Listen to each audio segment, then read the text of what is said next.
everyone, and welcome back to the Real Positive Girl podcast. My name is Sabrina. Happy Tuesday to you all.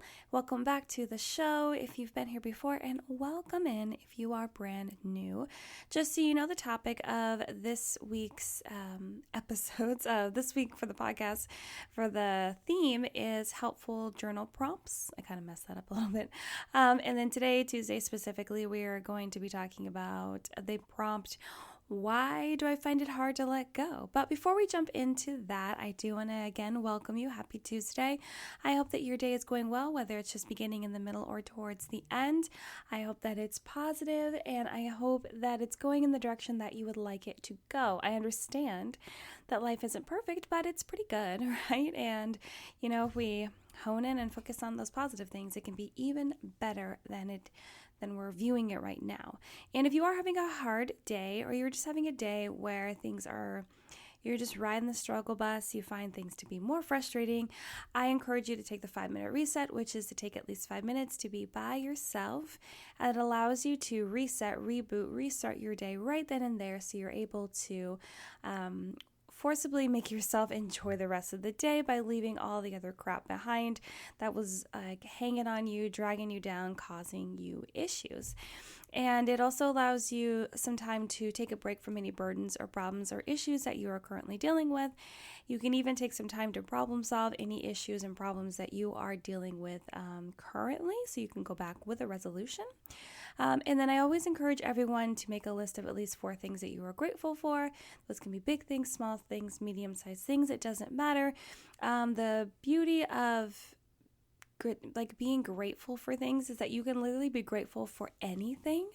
It's so amazing and beautiful, and that's the magic of it. So you can be grateful for smelling the flowers. You can be grateful for discovering a new soup you really like. You can be grateful for finally buying the most comfortable pillow ever in the entire world, or you can be grateful that you had some extra time today to run some errands or clean up around your home. So the list is endless, which is amazing. So there's always things you can be grateful for, because it doesn't have to be this really big, grandiose things that are always the first things that people list when they're grateful for, which, yes, you can definitely be grateful for those things. You should, grateful that you were able to wake up to another day and have money in your bank and breath in your lungs and the ability to walk and see and hear. Yes, those are all definitely things we should all be grateful for. But I always want to make sure I let you guys know that's important to not miss all those little and medium-sized things that we should be grateful for as well. They're just as important. So try that. And then last but not least, make sure that you're feeling at least neutral, if not positive,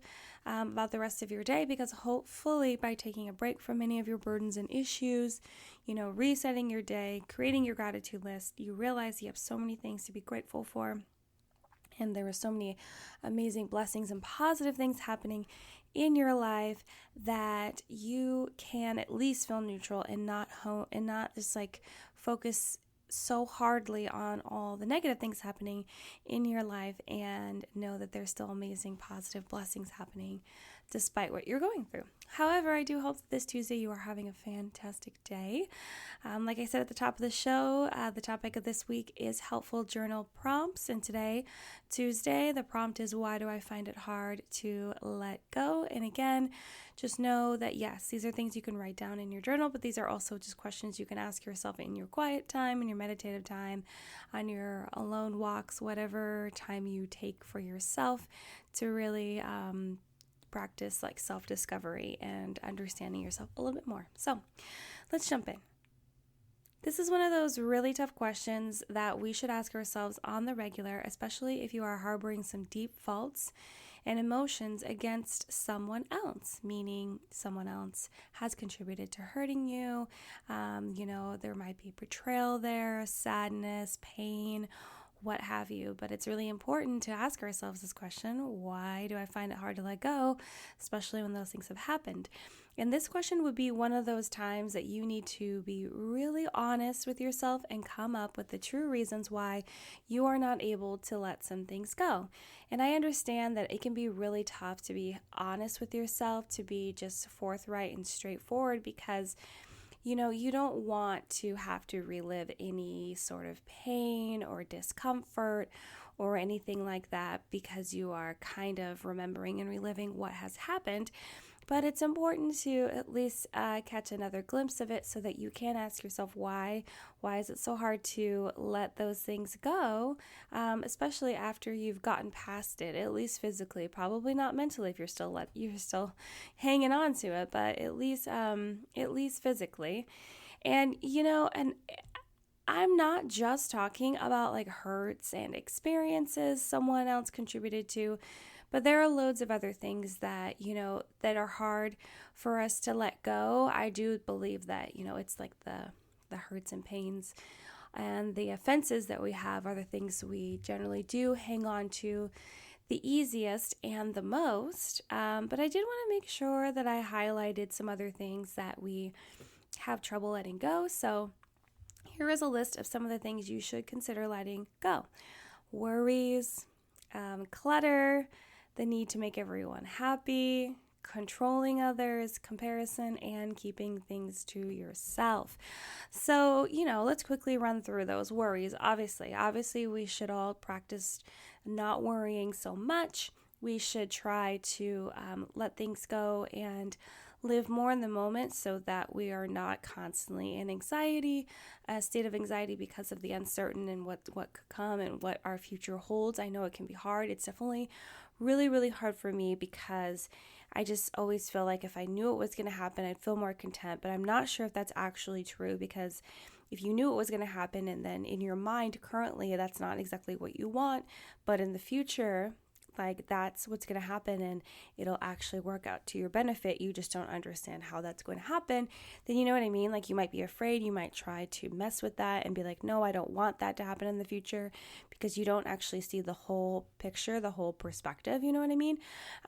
So that's why I find it very important for us to consider just to let go of our worries and live more in the moment and enjoy the time that we have now, because even though we're worrying about tomorrow, next week, or next year, we might not have that time, and we might not have that time with other people in our lives, and we might not be able to engage in the same sort of activities that we are, even a la 2020, where I'm sure everyone had vacations planned and events planned, and all of those just went down the drain. So you have to just be more considerate and caring about the time that you have right now and just really indulge in that. Letting go of clutter, of course. And I think the problem with this is that we think there's always going to be another opportunity to use whatever thing that we're holding on to. And I don't necessarily mean like holding on to messes, but maybe we do hold on to messes because we don't really want to take the time and the effort to clean it up, but more of like keeping things that you don't need. Like, let's say you have a bunch of t-shirts from high school that you never ever wear and you're not planning on doing anything with those, but you tell yourself you might wear them one day, or maybe you'll go to a reunion and you'll want to wear them, but will you? Or maybe you have some sort of dusty old gym equipment in your garage, and it's not that you don't work out, but you just prefer doing other workouts now or working out at the gym, and so it's just sitting there, but you're telling yourself, no, you spent all this money on it, no, you don't want to go through the hassle of selling it, but really honestly you need to move forward and go and get rid of it, because it's only just taking up space and probably preventing you from investing in another opportunity that you could have in your garage, like, I don't know, some sort of storage situation, or maybe you want a different piece of a fitness equipment or whatever it may be. Or maybe you just have like old furniture or a box of old like birthday cards, and you're just kind of tired of carrying that stuff around, but you still want those memories. There's always things you can do to still kind of like immortalize the memories by taking pictures or scanning them in or creating some sort of collage out of a few of them. So I just encourage you to really consider letting go things and clutter that you don't need, you're not using, and honestly never really pay attention to until you happen to, kind of bump into it, like when you're going through all the stuff that you own or doing like a really big clean out, and you're like, oh no, I could never get rid of this, when you really never use it or never interact with it, except for maybe like once a year. Something else you can get rid of, the need to make everyone happy. This is definitely one that I was stuck on for the longest because I felt like it was my responsibility to make others happy because I was not really worthy of the people that I was hanging out with. So I felt like, as opposed to just being a normal person in the group, I had to have a job, and that was kind of like my way of paying my way into the group. If anyone else relates with that, it's a tough path to be on, and I encourage you to kind of like take a step back, and if you feel like that is something that you're currently engaging in, then you need to stop, because maybe it's working out for you in like a social level and you're able to social climb that way, but what is that actually benefiting you? Is it truly benefiting you anything? And also, how do you feel about yourself when you're not engaged in trying to make everyone around you happy? And do those people truly like you and care about you? And are they trying to do the same to you? Or are they just using you because you put out so much effort to make them happy, but they don't feel like they need to reciprocate? So I would just consider taking some time to think about those things and let go of that need, because it is no one's responsibility but yourself, honestly, to make yourself happy. The next one I mentioned was controlling others. This is a tough one if you have control issues, which I do. But you'd have to realize that even if you were in control of everything, it still wouldn't feel good, because you would still feel like there is something that you're not controlling. And and it's not our job to be in control of everything, right? It's not our job. It's not our responsibility. We need to, again, live in the moment, cherish the time that we have right now, and realize that people around us are going to make mistakes and they're going to go in their own way. And that's how people generally learn the biggest and best lessons, by making their own big mistakes and going their own way. And so we need to kind of take a step back and loosen the reins, and know that just because we feel like we're in control of everything around us does not mean that unexpected events can't come our way. And the next one I spoke about was comparison. We definitely need to let go of comparison, because it doesn't really help us become who we're comparing ourselves to, nor does it make us feel better. And it's one thing to use someone's story or their accomplishments as like a fire in the furnace, inspiration. It's another to literally nitpick yourself and be like, well, they're doing this and they're doing that, and why don't I have that?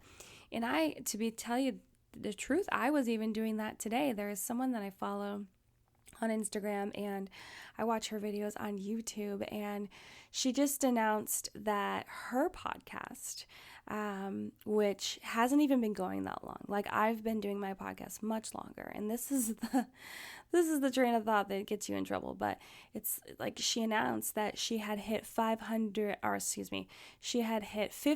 downloads. 50,000 downloads, and she's only been doing her podcast for a few months. And me, I've been doing my podcast for about 8 months now, since February, much longer than her, and I produce many more episodes than her, but that's really just the format of the podcast. And I'm over here sitting at, just under 6,000. And I'm thinking, how is it that this girl has 10x'd what I have in so much less time and so much less content? And then, you just go down a rabbit hole of thinking like, well, why isn't mine that big? Or how is the effort I'm putting out not as good or better than hers, and blah, blah, blah, and you just like sink into this deep, dark hole where you just want to complain and compare. And I immediately, like, literally, I had to shake myself out of that and be like, you know what?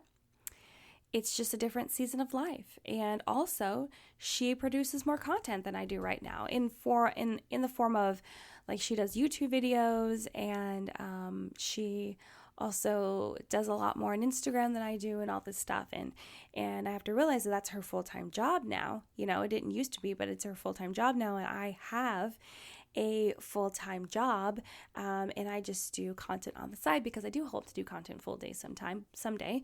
But it's just like, the podcast is a passion project of mine. So honestly, I just need to shake myself up and be like, Sabrina, that's not what it's about. You're getting as many downloads as you should be getting because you're reaching the people that need your content. And so if you've ever been down that kind of road where you just like fall into comparing yourself to someone else because you harbor a little bit of jealousy and just desire to be at the level that someone else is, even though they're in a different season of life, you just have to be careful and let's let that go. And I had to quickly let that go and move on because it would literally drag me down to the darkest place that I need to go, and it's not worth it. And it's just not worth it, right?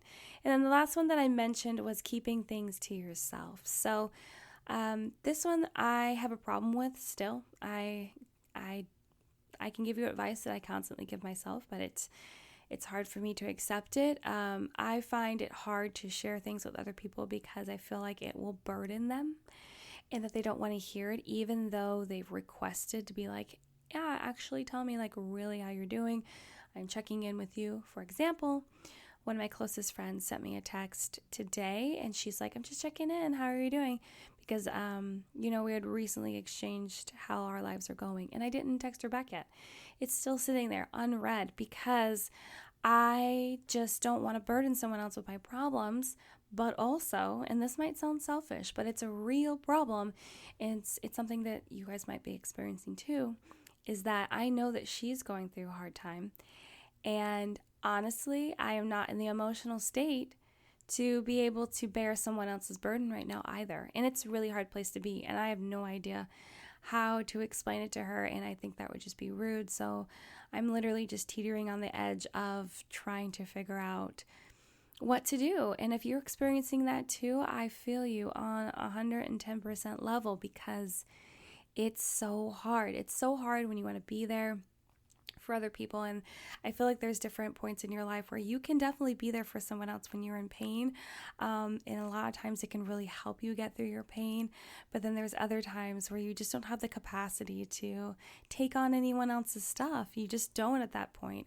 because you really need to deal with your own, and I respect that, and I think that everyone has the right to make that choice. However, it is something that we should all try really hard to let go of feeling like we're burdening others and keeping things to ourselves when we just need to be open and honest and more transparent. I feel like I'm very transparent as much as I can, especially more so on here and on Instagram. But I need to work on doing it with my actual real life friends.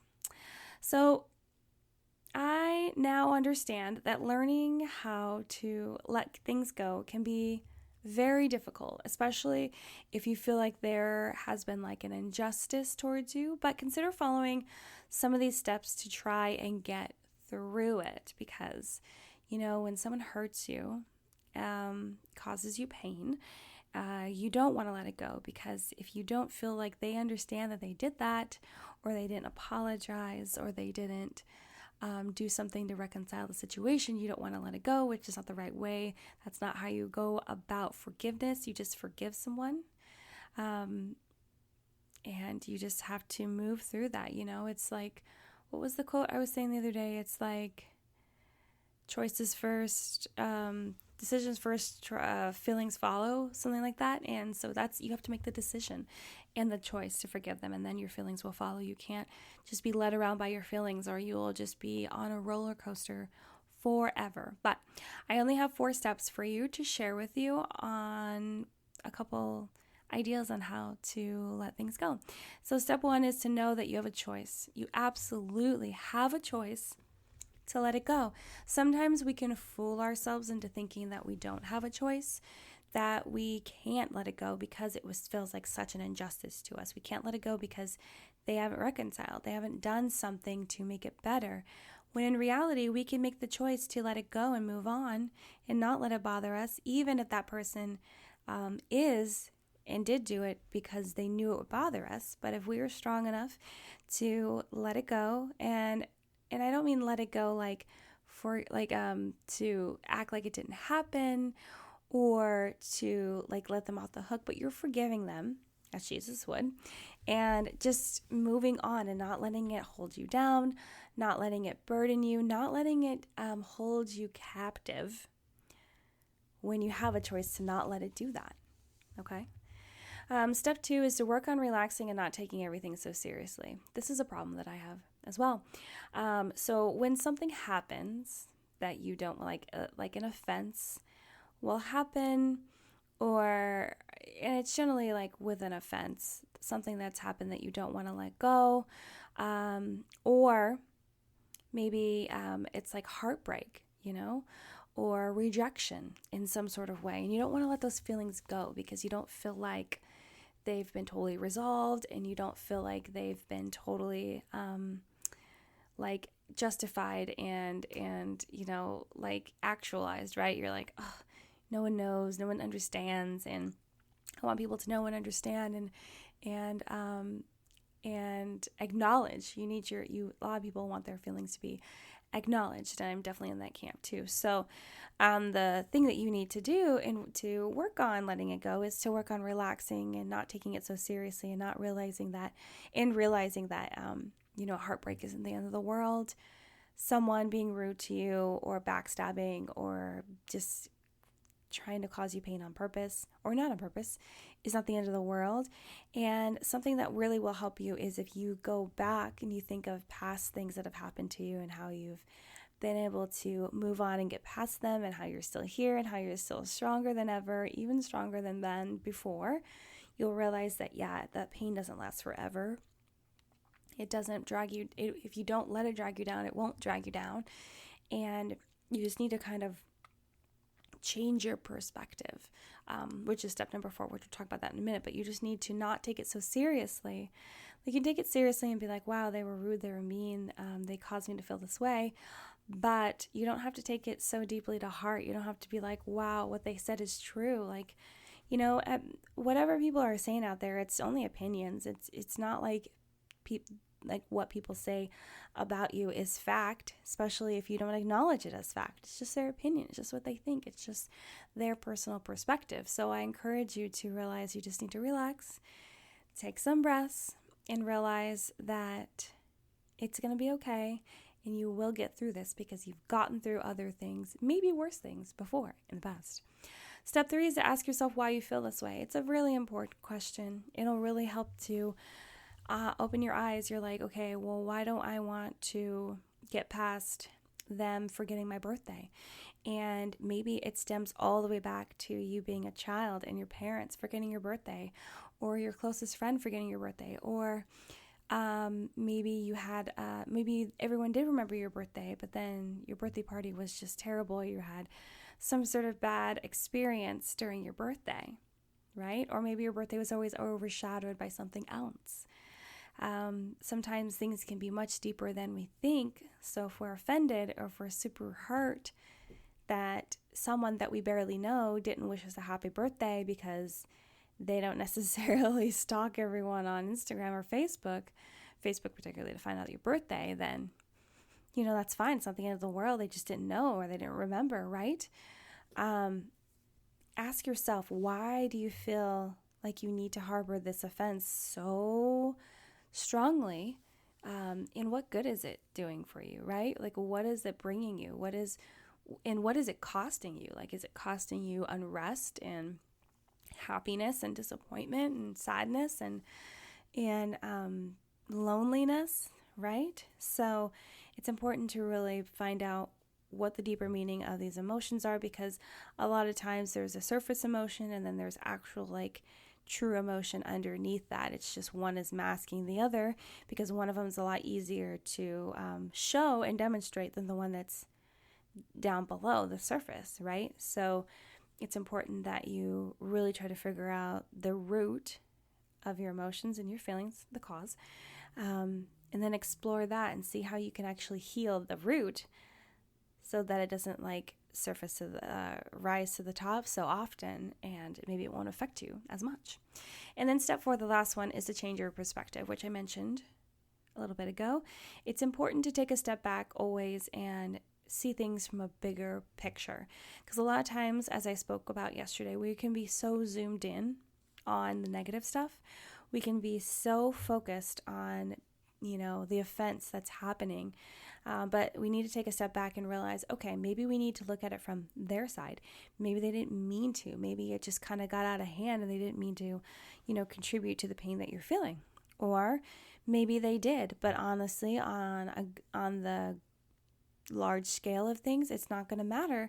And that's just them seeking their own attention and love, and they're hurting so bad that all they're able to do right now is to pass on more hurt to someone else because they can't even navigate through what they're feeling right now. So that's all that's at the top is pain, pain, pain.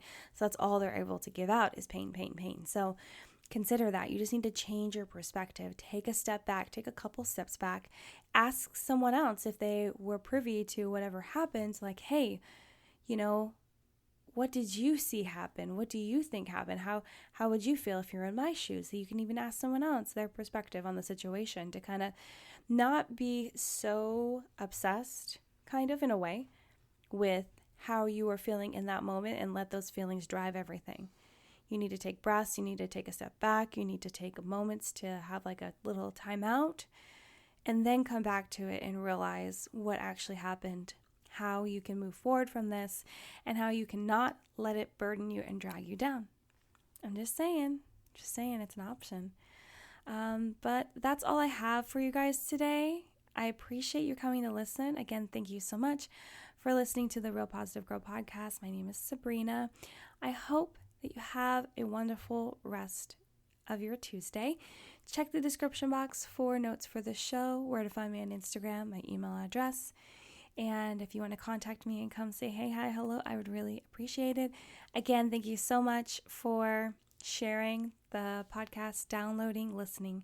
I truly, truly appreciate it. Thank you so much. It's like dreams come true that people actually listen and find what I say helpful. And like I said, you could always use the contact information in the description box to let me know if you want me to talk about certain things. I would love that. My dream one day, my husband was asking me, like, goals that I had for the show is that hopefully one day it can be popular enough that people would actually like send in questions, and then every couple weeks I would just answer people's questions on things and struggles that they're having in their life, kind of like an advice kind of podcast situation intermixed with the weekly topics that are experience and research mixed in like I do right now. So anyway, have a good one, and I hope you guys come back, and I'll see you next time.